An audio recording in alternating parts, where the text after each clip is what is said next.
Según las leyes norteamericanas, cada 25 años los documentos clasificados que tienen que ver con muerte de personas públicas se deben desclasificar. En Estados Unidos, en noviembre de 1963, mataron a John Fitzgerald Kennedy en Dallas, Texas, en un carro convertible que todo el mundo sabe, que ha visto la película de Oliver Stone, JFK. Les invito a verla ahora en Semana Santa. Es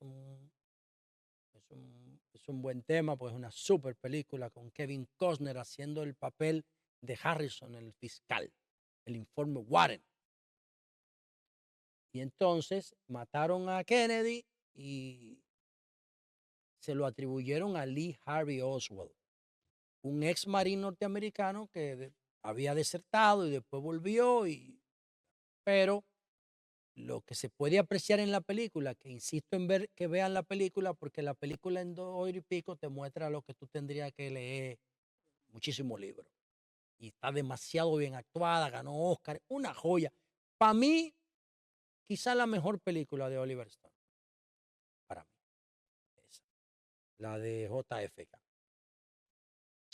Y entonces, ahora Donald Trump, que es un mago de la comunicación, Donald Trump es un comunicador nato, instintivo, huele, tiene olfato de la comunicación. Por eso antes perseguía a TikTok y ahora la protege. Y sabe cómo utilizar los medios. Ha sido director de programa, conductor de televisión, luchador de lucha libre, hace lo que sea para ganar medios de comunicación. Y Trump, que está, después de 2 meses de gobierno, está sufriendo una baja en la popularidad por los aranceles y por todas las amenazas y la venganza y toda esa vaina.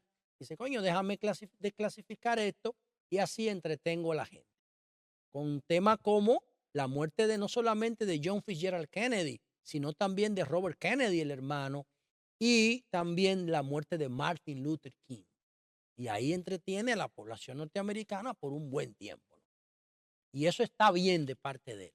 Y hay ahí en esas desclasificaciones alusiones directas a los dominicanos, varias. Primero, la muerte de Trujillo, que ya se sabía, pero qué bueno que las nuevas generaciones sepan esto de manera directa. Pero eh, aquí varios historiadores han escrito muchísimo, abundante, sobre la participación de la CIA en eh, el complot para matar a Trujillo. Una participación mínima, repito, mínima. Quienes mataron a Trujillo fueron trujillistas, militares y políticos que estaban al lado de él. Nadie más le podía marchar a Trujillo si no eran trujillistas. Obviamente hubo gente que ahora se sabe, como por ejemplo el caso de Juan Bautista Vicini Cabral, no Juan Bautista Vicini Burgo. Juan Bautista Vicini Burgo fue el que vino aquí, que fue presidente de los norteamericanos durante la ocupación. ¿Mm?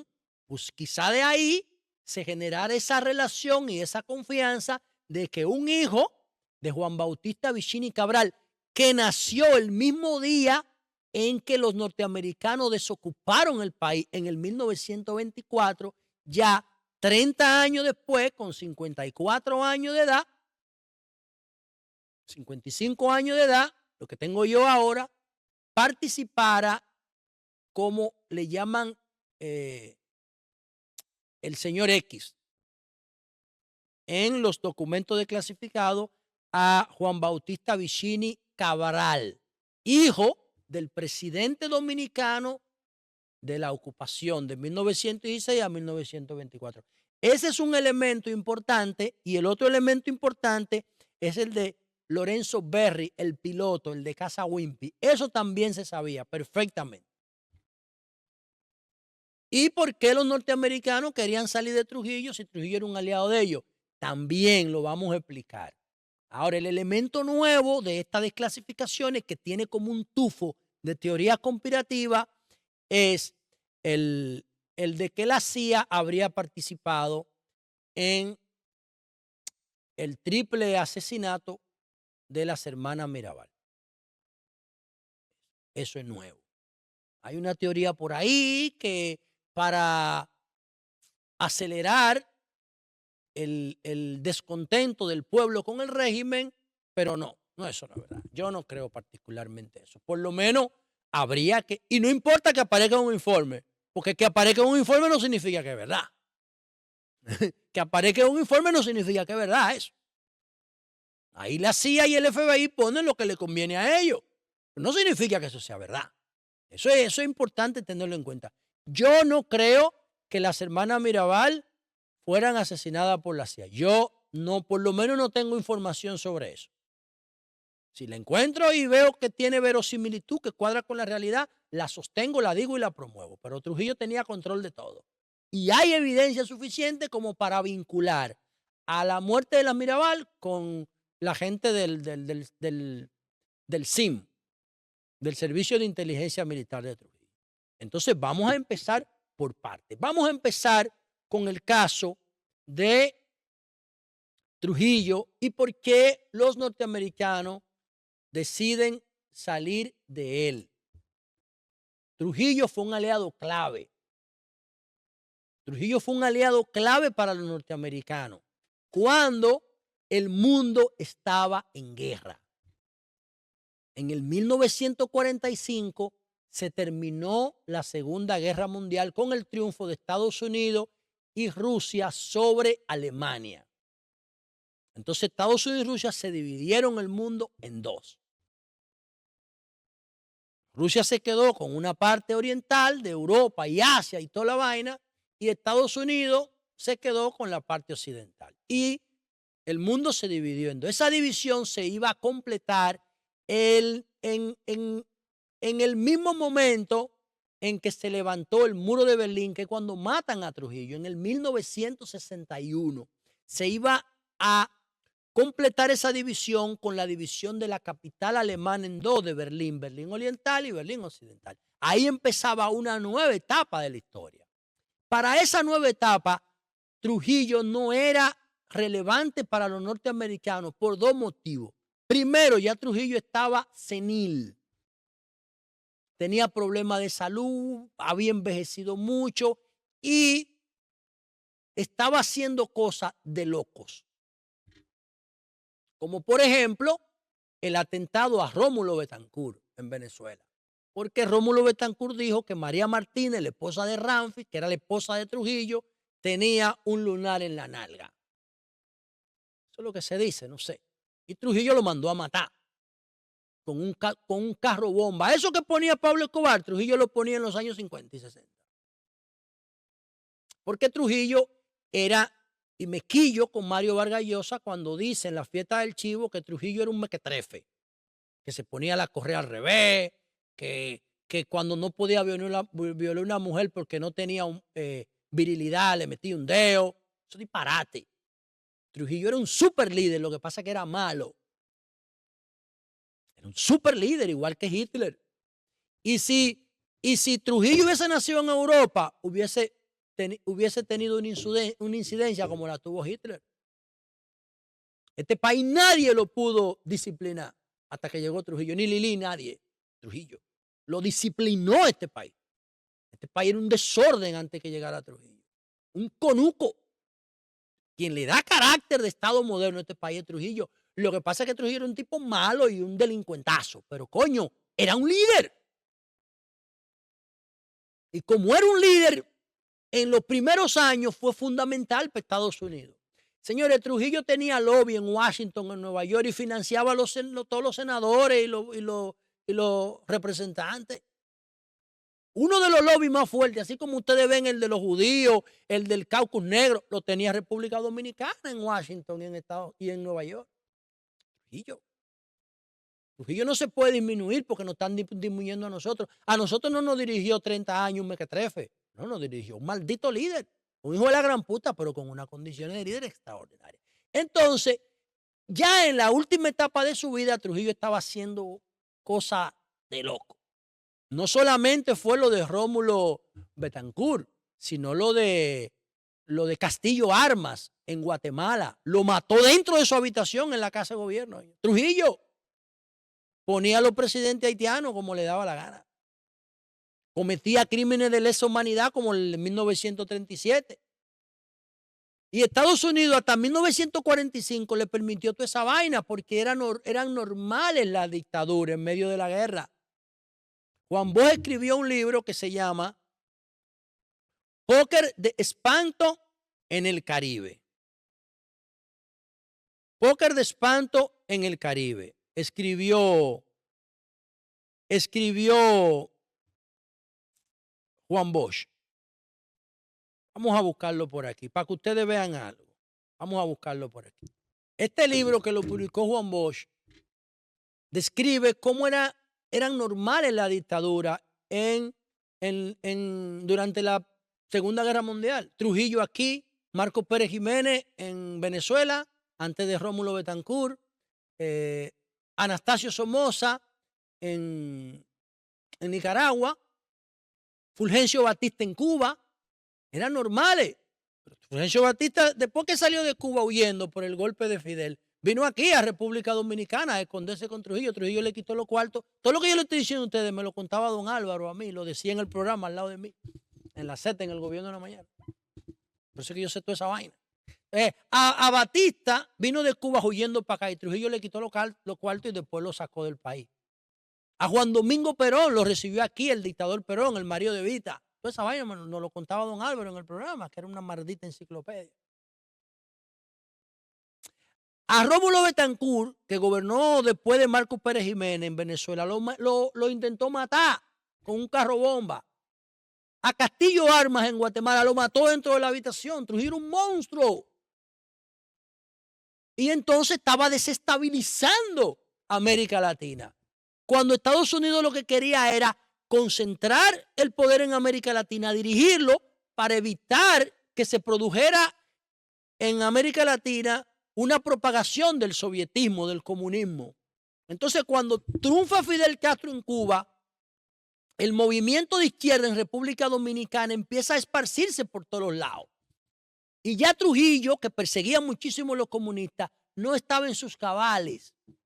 No le servía a los intereses. Y Estados Unidos empiezan a promover la conspiración contra Trujillo, pero no fue Estados Unidos que mató a Trujillo. No me hable de eso a mí.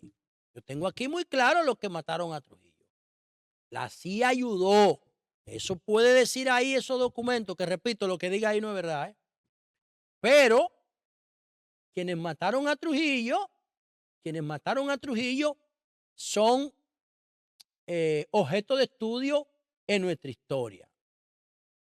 Antonio de la Maza, Antonio Inver Barrera, todos trujillistas y empleados de Trujillo y militares. Salvador Estrella Sadalá, Huáscar Tejeda, Pedro Livio Cedeño, Roberto Pastoriza y en menor medida en la participación Luis Jamé Matió, Tunti Cáceres y los hermanos Modesto y Juan Tomás Díaz. Eso fueron los que mataron a Trujillo. Ahora, en los documentos desclasificados aparece Juan Bautista Gianni Cabral, el padre del grupo Vicini, que luego ahora se llama Inicia, y lo dirige Juan y Felipe Vicini. Pero su papá, que nació, repito, era hijo de Bautista Vicini Burgos, nació el mismo año en que los norteamericanos desocuparon el país en el 1924. Y en estos documentos dice que le llamaban Factor X, se reunió con el jefe de la CIA en Nueva York. Hijo de un expresidente, vínculo con los gringos, y entonces se menciona también al señor Berry, Lorenzo Berry, que era piloto, que fue director aquí de la línea aérea dominicana. Aquí en República Dominicana había una línea bandera nacional, había una línea aérea dominicana de aviación. Entonces Lorenzo Berry, Donald Rick Cabral y Donald Rick Cabral, que después dirigió el Consejo de Estado en la transición. Era un conspirador. Estaba metido en el complot. Y esas cosas no se habían aireado tanto. Lo de Vicini, no. Pero lo de el piloto Berry sí. ¿Por qué? Berry era el dueño de la Casa Wimpy. Miren este anuncio de cuando la Casa Wimpy llegó a República Dominicana. A ver. ¿Qué dice ahí? Wimpy, ¿verdad? Y aquí, Rafael Leonidas Trujillo. Esa, por fin, lo que usted deseaba. Esa casa Wimpy estaba aquí en la Bolívar, entre la calle Pasteur y la Doctor Delgado, donde estaba por donde está el Colegio Apostolado. Eso era, señores, ¿con qué podemos comparar a Casa Wimpy? Casa Wimpy era como el Blue Mall, de hoy. Como la terraza esa del primer piso de Blue Mall, donde van los ricos a comer para que todo el mundo lo vea comiendo basura ahí. Eso era. Con Casa Wimpy era eso. Entonces Wimpy abrió en 1957 por ahí. Y el tipo o se vinculó con la CIA después de abrir Casa Wimpy o vino con ese propósito. Y sabía del complot y nadie iba a dudar de él por dos razones. Primero, porque todos los trujillistas del régimen pegados, porque todos los que conspiraron contra Trujillo eran trujillistas, iban ahí. Y los que no estaban conspirando también. Entonces era normal que se reunieran. Y eso confundió al SIN, al Servicio de Inteligencia Militar de Trujillo, que lo controlaba todo. Que sí tienen que ver con la muerte de la Mirabal. Entonces eso le permitía a Casa Wimpy camuflar la conspiración, porque iba todo el mundo. Era como el piso 1 de Blue Mall. Por poner un ejemplo, ¿no? Entonces, Lorenzo Berry estaba casado con una mujer que se llamaba Flérida Yabra, que era de origen turco, comerciante de aquí, de La Mella. Señores, yo le estoy hablando de un contexto donde no existía la 27 de febrero, donde no existía la Winston Churchill, donde no existía la Abraham Lincoln. Era San Carlos, Ciudad Nueva, Gascue y la ciudad colonial. El centro de la capital era lo que yo le estoy diciendo a ustedes. Ciudad colonial, Ciudad Nueva, San Carlos y Gascue. Era más o menos eso. El centro, el principal polígono. Ahí era que se movía todo. El Palacio Nacional estaba primero en la zona colonial cuando Lili y Trujillo lo movió para Gascue. Y en Gascue estaba Casa Wimpy. En la Bolívar, donde está el destacamento de Gascue, ahí en la Pasteur con Bolívar, cerca del Colegio Apostolado. Ahí. Por donde está el partido del hijo de Wessing, del PQDC, eso, por ahí, por ese entorno. Cerca del Parque Independencia y y ahí estaba el Palacio Nacional y ahí estaba todo. La calle El Conde, que era la calle El Conde era lo último de los muñequitos. Y entonces ahí era que se daba ese ambiente de que todo el mundo iba a reunirse y ahí también iban los complotados de Trujillo. ¿Qué es lo que se le atribuye a Casa Wimpy? No solamente a Casa Wimpy, sino a Lorenzo Berry, el piloto. Se le atribuye que él habría facilitado algunas armas de esas rudimentarias para la noche de la 30 de mayo, del asesinato de Trujillo. Y facilitó armas, pero el tipo se mantuvo en un bajo perfil, mataron a Trujillo y a él nunca lo jodieron. No lo jodieron porque Ramfi mató a todos los que mataron a Trujillo. Lo persiguió y lo mató a todos, nada más quedaron dos vivos. A mí, a Mateo y Roberto Pastoriza lo mató a todos. Pero este tipo se supo camuflar muy bien. Es más, una prueba de que la CIA no era determinante, me la estoy jugando aquí, en el asesinato de Trujillo, fue que le permitieron a Ramfi matar a todos los conspiradores, a todos los que estaban en el complot. Si Estados Unidos hubiese estado metido hasta los tuétanos, no permite que eso pase. La participación de la CIA para mí fue mínima. Fue mínima. Pero este señor también, el informe menciona a Flérida, su mujer, porque dicen que la mujer tenía información clave y jugó un papel importante en la conspiración. Para que ustedes tengan una idea de lo que era Casa Wimpy, porque es un símbolo importante. Casa Wimpy, ustedes ven esa casa de Mar-a-Lago que tiene Donald Trump. Donald Trump compró esa casa, la truqueó, como hace Trump con la mayoría de las cosas, en términos para evadir impuestos y vaina, la devaluaron muchísimo. Esa casa de Mar-a-Lago era de una señora que creó la industria de los alimentos refrigerados, de los helados, de los vegetales, de la fruta, de las carnes. Eso fue lo que trajo Casa Wimpy a República Dominicana. Los primeros alimentos refrigerados y también el cornflakes, los cereales, todos los productos gringos, ellos lo traían. Esa casa de Mar-a-Lago es de la creadora de ese sector, que empezó a apostarle a los alimentos refrigerados, un sector en el que nadie creía en Estados Unidos y se convirtió, en un emporio global y todavía hoy lo es.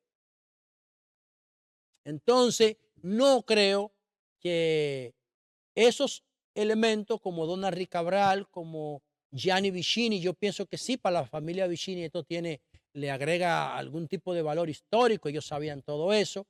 Y Lorenzo Berrio, el piloto Wimpy, que repito, después fue director de Dominicana de Aviación.